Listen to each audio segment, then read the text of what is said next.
గాది యొక్క కుమారుడు విశ్వామిత్రుడు. ఈయన పుట్టుకతో క్షత్రియుడు. చాలా కాలం రాజ్యం చేశారు. ఒకానొకప్పుడు వశిష్ఠ మహర్షి యొక్క ఆశ్రమానికి వెళ్ళారు. వశిష్ఠ మహర్షికి కొన్ని వేల మంది శిష్యులు. శబల అనే కామధేనువు బిడ్డ ఉండేది. ఇది అమృత సమానమైన పాలు ఇచ్చేది.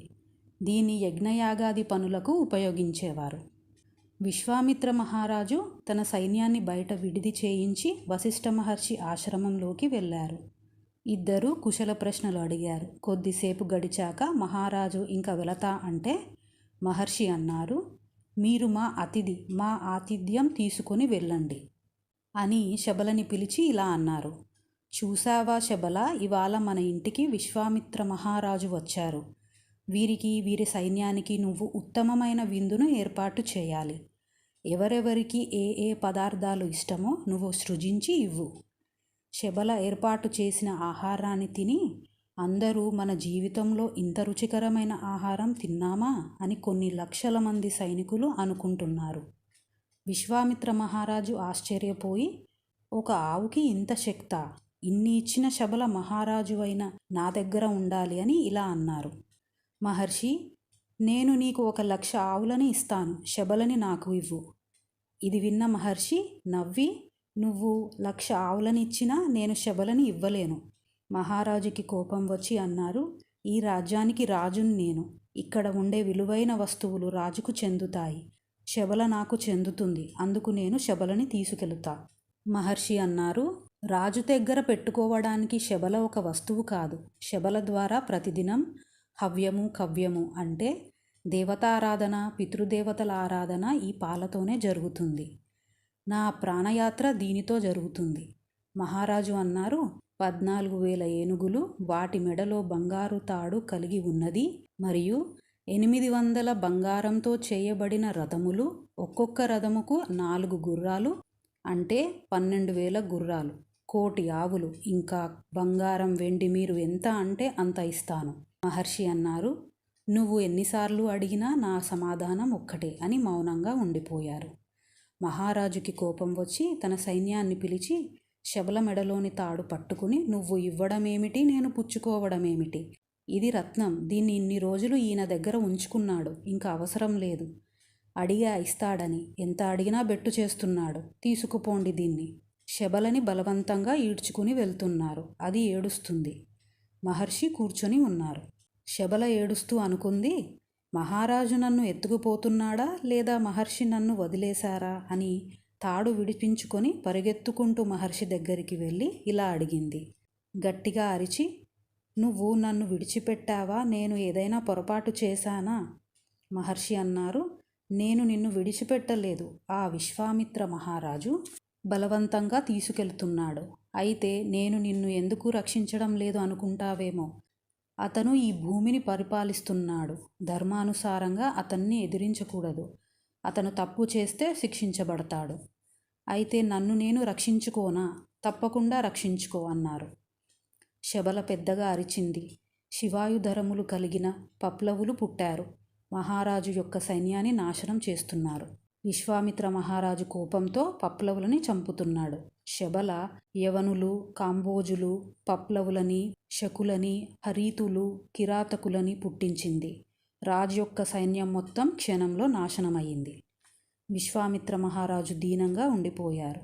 ఈయన 100 మంది కుమారులు కత్తులు తీసుకొని వశిష్ఠ మహర్షి వైపు పరిగెట్టారు. మహర్షి వీళ్ళని చూసి హా అన్నారు. ఒక్కసారిగా భస్మమై బూడిద కుప్పలుగా పడ్డారు. ఇదంతా చూసిన విశ్వామిత్ర మహారాజు అనుకున్నారు, ఇది కదా నిజమైన శక్తి. రాజు అయి ఉండి ఏమీ చేయలేకపోయా.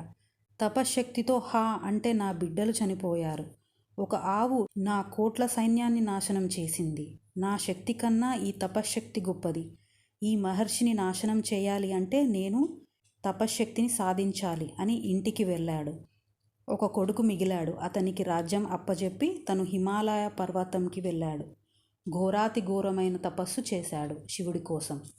శివుడు ప్రత్యక్షమయ్యారు. ఏమి కావాలి అని అడిగారు. రాజు అన్నారు, మహాదేవ, ధనుర్వేదంలో ఉన్న అన్ని అస్త్రాలు రహస్యాలతో సహా నాకు వెంటనే వచ్చేయాలి. తదాస్తు అన్నారు. వెంటనే రాజు బయలుదేరి వశిష్ఠ మహర్షి ఆశ్రమంకి చేరుకొని నా కొడుకులని చంపాడు, నన్ను ఓడించాడు అని అస్త్రప్రయోగం మొదలుపెట్టాడు. ఒక్కసారిగా ఆశ్రమాలు అన్నీ బూడిద అయిపోయాయి. అక్కడ మిగిలిన మునులు, శిష్యులు, జంతువులు అక్కడే ఉన్న అరణ్యంలోకి పారిపోతున్నారు. మహర్షి నిలబడి చూస్తున్నారు. రాజు అన్నారు, ఈ సమయం కోసమే ఎదురు చూస్తున్నా. నిన్ను మామూలుగా చంపను, ఎన్ని అస్త్రాలు నీపై వేస్తానో చూడు అని అస్త్రం వేశారు. మహర్షి అక్కడే కూర్చుని బ్రహ్మదండం పట్టుకుని ఉన్నారు.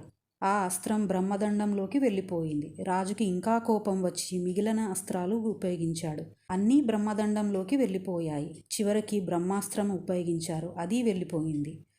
రాజు కోపంతో ఎంతో కష్టపడి తపస్సు చేసి సాధించాను. కనీసం నిలబడకుండా కూర్చునే అన్ని అస్త్రాలని తీసేసుకున్నాడు. ఎంతో బాధతో ఏమి చేయాలి అనుకొని, అసలు వశిష్ఠ మహర్షి గొప్పతనం ఏమిటి?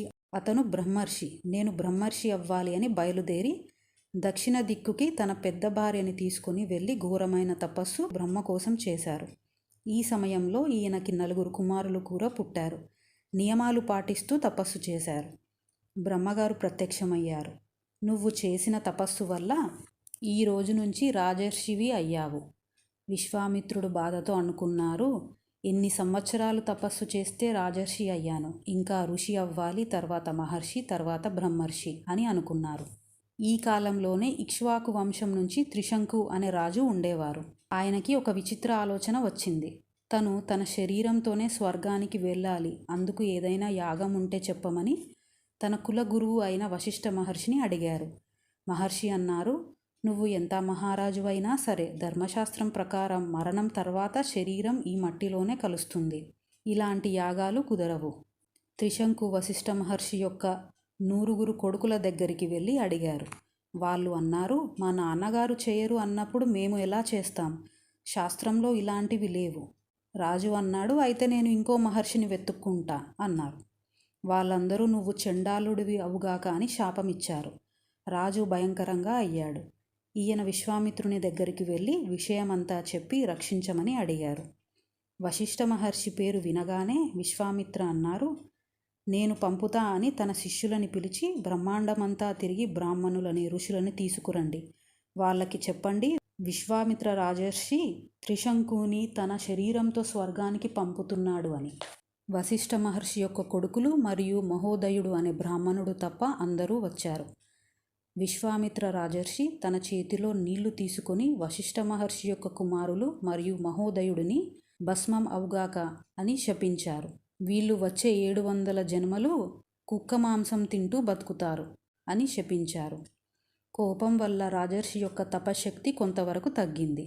యాగం మొదలుపెట్టారు. హవిస్సు తీసుకోవడానికి ఏ దేవుడు రాలేదు. కోపంతో నేను పొందిన తపశక్తి నీకు ఇస్తున్నా అని త్రిశంకుకు ఇచ్చాడు. వెంటనే భూమిపై నుంచి స్వర్గానికి వెళుతున్నాడు.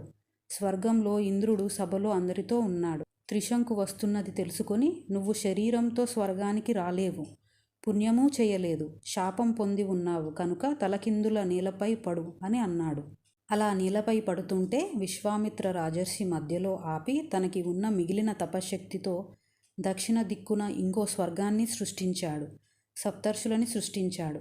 దేవతలని కూడా సృష్టిస్తూ ఉంటే దేవతలు వచ్చి, ఇది మీరు చేయవలసిన పనేనా? ఎంత తపశక్తి ఉంటే మాత్రం ఇంకో స్వర్గాన్ని నిర్మిస్తావా? శాంతించు. కావాలంటే నువ్వు సృష్టించిన స్వర్గంలో తలకిందులుగా త్రిశంకు ఉంటాడు. విశ్వామిత్ర రాజర్షి ఒప్పుకున్నారు. తన తపశక్తి అంతా పోయింది. పశ్చిమ దిక్కుకు వెళ్ళి అక్కడ తపస్సు చేయడం మొదలుపెట్టారు. ఆ కాలంలోనే అయోధ్య నగరంని అంబరీషుడు అనే రాజు పరిపాలిస్తున్నాడు. ఈ రాజు అశ్వమేధ యాగం మొదలుపెట్టి గుర్రాన్ని వదిలేశాడు. ఈ గుర్రాన్ని ఇంద్రుడు ఎత్తుకెళ్ళాడు. అక్కడ ఉన్న ఋత్వీకులు అన్నారు, గుర్రం దొరకడం లేదు కాబట్టి దీనికి సమానంగా యజ్ఞ పశువు అయిన ఒక మనిషిని న్యాయంగా తీసుకురావాలి. అంబరీషుడు బయలుదేరాడు. అలా వెళుతూ ఉంటే భృగుతుంగము అనే పర్వత శిఖరం పైన రుచీకుడు అనే ఋషి తన భార్య పిల్లలతో కూర్చున్నాడు. అలా వెళుతున్న అంబరీషుడు వాళ్ళ దగ్గరికి వెళ్ళి ఇలా అన్నాడు, అయ్యా, నేను అయోధ్య నగర రాజుని. ఎప్పటి నుంచో యాగం చేయాలి అని మొదలు పెట్టాను. యాగగుర్రాన్ని ఇంద్రుడు ఎత్తుకెళ్ళాడు. యాగం ఆగిపోయింది. ఆ యాగ పశువు నిమిత్తం ఒక పిల్లవాడు కావాలి. మీ దగ్గర చాలామంది మగపిల్లలు కనపడుతున్నారు. నాకు ఒక్క మగపిల్లవాడిని ఇచ్చి యాగం పూర్తి అయ్యేటట్టు నన్ను అనుగ్రహించండి. రుచీకుడు అన్నాడు, పెద్ద పిల్లవాణ్ణి ఇవ్వడం కుదరదు. తల్లి అంది, చిన్నవాణ్ణి ఇవ్వడం కుదరదు. మధ్యలో పుట్టినవాడు బాధపడి, అయితే నన్ను తీసుకెళ్ళండి అన్నాడు.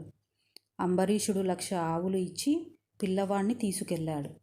మధ్యాహ్నం వేళ విశ్రాంతి కొరకు ఒక చోట ఆగారు. పిల్లవాడు అక్కడ తిరుగుతూ ఉంటే ఒక ఆశ్రమం కనబడింది. ఎవరిది అని అడిగాడు. విశ్వామిత్రుడిది అన్నారు. తన మేనమామ ఆశ్రమం అని పరిగెట్టుకుంటూ అతని దగ్గరికి వెళ్ళి తన కాళ్ళు పట్టుకుని, నువ్వు నా తండ్రి లాంటి వాడివి. పెద్దవాణ్ణి మా నాన్న ఇవ్వనన్నారు, చిన్నవాణ్ణి మా అమ్మ ఇవ్వనంది. మధ్యలో పుట్టినందుకు యజ్ఞ పశువుగా నన్ను ఇచ్చారు. అంబరీషుడు నన్ను తీసుకెళుతున్నాడు. నేను చాలా కాలం బ్రతికి తపస్సు చేసి స్వర్గానికి వెళ్ళాలి అని నా కోరిక. అందుచేత నువ్వు నన్ను రక్షించు.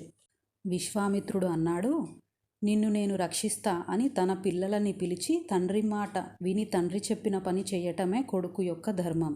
అందుకు మీలో ఎవరైనా యజ్ఞ పశువుగా వెళ్ళండి. పిల్లలు నవ్వి అన్నారు, మీ పిల్లలని యజ్ఞ పశువుగా పంపిస్తావా? వేరే వాళ్ళ పిల్లవాడిని కాపాడతావా? ఇదెక్కడి న్యాయం? కుక్క మాంసం తిన్నట్టు. విశ్వామిత్రుడికి కోపం వచ్చి, వెళ్ళమంటే వెళ్ళకపోగా కుక్క మాంసం అంటారా? మీరందరూ నేను శాపం ఇచ్చిన వశిష్ఠ కుమారుల్లాగా శాపం పొందండి అన్నారు. విశ్వామిత్రుడు ఇలా ఎందుకు శాపం ఇచ్చారంటే, త్రిశంకు వశిష్ఠ మహర్షి కొడుకులని యాగం చెయ్యమని అడిగితే, వాళ్ళు మా నాన్నగారు వద్దన్న పని మేము ఎలా చేస్తామని ఎప్పుడూ తండ్రి మాట తప్పేవాళ్ళు కాదు. అదే తన కుమారులు తన మాట వినలేదు అని అలా కోపంతో శాపమిచ్చారు. విశ్వామిత్రుడు ఆ పిల్లవాడితో అన్నారు, నువ్వు ఏమీ భయపడకు, నేను చెప్పినట్టు చేయి. అంబరీషునితో వెళ్ళు. నిన్ను బలి ఇచ్చే ముందు ఒక స్తంభానికి కడతారు. అప్పుడు నేను నీకు చెప్పే 2 మంత్రాలు చెప్పు. బలి ఇవ్వకముందే ఇంద్రుడు యాగంతో సంతృప్తి చెందుతాడు. అలా వాళ్లతో వెళ్ళాడు. ఆ 2 మంత్రాలు చదివాడు.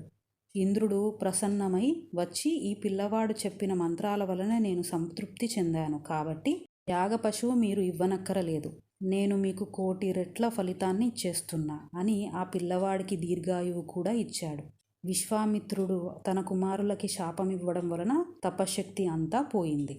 ఇలా కాదు, నేను ఎవరితో మాట్లాడకుండా తపస్సు చేసుకుంటా అని కొన్ని సంవత్సరాలు బ్రహ్మాండంగా తపస్సు చేస్తున్నారు. అక్కడ ఉన్న పుష్కర క్షేత్రంలో స్నానం చేయడానికి మేనక అనే అప్సరస వచ్చింది. అదే సమయానికి విశ్వామిత్రుడు స్నానం కోసం వచ్చారు. మేనకని చూసి వెంటనే ఆమె సౌందర్యానికి వశుడై ఆమె దగ్గరికి వెళ్ళి, నేను నీతో ఉండాలి అనుకుంటున్నా, నాతో నా ఆశ్రమానికి వస్తావా? ఆమె సరే అంది. ఇద్దరూ కలిసి 1-2 రోజులు కాదు, అలా 10 సంవత్సరాలు కాలం తెలియకుండా గడిపారు. తన తపస్సు గురించి మర్చిపోయాడు. ఒకరోజు విశ్వామిత్రుడు అనుకున్నారు, ఓహో, దేవతలు నా మనసుని వక్రీకరించారు అని కోపంతో మేనకని చూసి మళ్ళీ తను చేసిన పని గుర్తుకు వచ్చి అన్నారు, నీ తప్పు ఏమీ లేదు మేనక, నేను కదా నీతో ఉండాలి అనుకున్నది. నువ్వు నా కళ్ళకి కనిపించకు, వెళ్ళిపో అని ప్రేమగా మాట్లాడి పంపించేశారు. ఈసారి చాలా జాగ్రత్తగా తపస్సు చేయాలి అని ఉత్తర దిక్కుకు వెళ్ళి కౌశికీ నది పక్కన తపస్సు మొదలుపెట్టాడు. అలా కొన్ని సంవత్సరాలు తపస్సు చేశాక దేవతలతో కలిసి బ్రహ్మగారు వచ్చి, విశ్వామిత్ర, నీ తపస్సు వలన నువ్వు మహర్షి అయ్యావు. విశ్వామిత్రుడు, నేను ఇంద్రియాలని గెలిచానా అని అడిగాడు. నువ్వు ఇంకా ఇంద్రియాలని గెలవలేదు, ఇంకా కష్టపడాలి అన్నారు. విశ్వామిత్రుడి ఆలోచన మారింది. అసలు వశిష్ఠ మహర్షి తప్పే లేదు. భోజనం చేసి వెళ్లకుండా నేను కదా శబల కావాలి అని గొడవ మొదలుపెట్టా. తను చేసిన తప్పులన్నీ గుర్తు చేసుకున్నాడు. అసలు ఇవన్నీ నా ఇంద్రియాల వలన అయ్యాయి అని తెలుసుకున్నాడు. మళ్ళీ తపస్సు మొదలుపెట్టారు. చాలా భయంకరంగా చేస్తున్నాడు. ఒక కాలంలో బొటనవేలుపై నిలబడి సూర్యుణ్ణి చూస్తూ, ఇంకో కాలంలో నడుము వరకు నీళ్లలో నిలబడి తపస్సు చేసేవాడు. ఇది చూసిన ఇంద్రుడు భయపడ్డాడు. ఇతన్ని పరీక్షించాలి అని రంభని పిలిచి, నువ్వు వెళ్ళి మహర్షి తపస్సు భంగం అయ్యేలా చూడు. రంభ అంది, మహర్షికి మనం కావాలనే చేస్తున్నామని తెలిస్తే అంతే సంగతులు. నువ్వు ఏమీ భయపడకు, నేను మన్మధుడిని పంపుతా, వసంత ఋతువుని ఏర్పాటు చేస్తా. సరే అని రంభ వెళ్ళింది. వసంత ఋతువు వచ్చింది.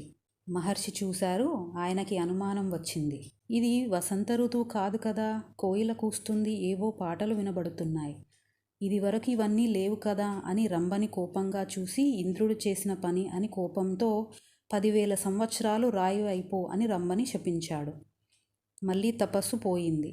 విశ్వామిత్రుడికి చాలా బాధ వచ్చింది. అసలు చేసిందంతా ఇంద్రుడు, రంభకి శాపమిచ్చా అని నీకు ఒక బ్రాహ్మణుడి వలన శాప విమోచన అవుతుంది అన్నారు. విశ్వామిత్ర మహర్షి చాలా ఆలోచించి అనుకున్నారు. నా కోపం, కామం ఆధీనంలో లేవు. దీనికి కారణం మనసు. నా మనసు ఆధీనంలో లేకపోవడానికి కారణం శ్వాస. నేను శ్వాసని లోపలియందు పెట్టుకుంటా. దీన్ని కుంభకం అంటారు. ఇది ప్రాణాయామంలో ఒకటి. అందరూ చేయలేరు, చాలా కష్టమైనది. శ్వాస పైన మనసు ఆధారమవుతుంది. శ్వాసను నిలబెట్టగలిగితే మనసు బలహీనమవుతుంది. మనసు బలహీనమైతే ఆలోచన ఆగిపోతుంది. ఆలోచన ఆగితే దృష్టి ఒకే దానిపై ఉంటుంది. అప్పుడు ఇంద్రియాలని జయించొచ్చు. తూర్పు దిక్కుకు వెళ్ళి కుంభకంతో పాటు మౌనం వ్రతం మొదలుపెట్టారు. అలా కొన్ని సంవత్సరాలు చేశారు. ఒక కట్టె ఎలా ఉంటుందో అలా అయ్యారు.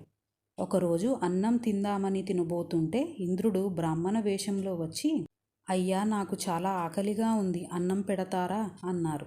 విశ్వామిత్ర మహర్షి చూసి ఇంద్రుడు వచ్చాడు అని తెలుసుకొని ఇలా అనుకున్నారు. నేను తింటే ఏమిటి, ఇంద్రుడు తింటే ఏమిటి? నా తపస్సుని భగ్నం చేయడం ఏమిటి, చేయకపోవడం ఏమిటి అని అన్నం ఇంద్రుడికి ఇచ్చి మళ్ళీ కుంభకంలోకి వెళ్ళి తపస్సు మొదలుపెట్టారు.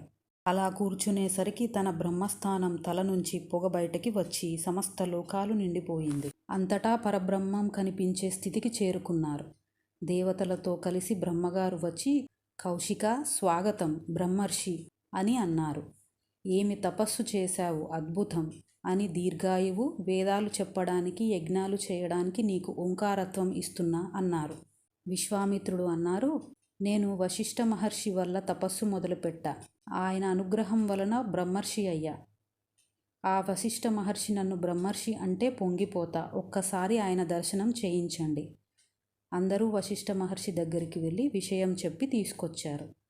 వశిష్ఠ మహర్షి బ్రహ్మర్షి విశ్వామిత్ర అని పిలిచారు. ఇది విన్న విశ్వామిత్ర మహర్షి వశిష్ఠ మహర్షి యొక్క కాళ్ళు కడిగి పూజ చేశారు.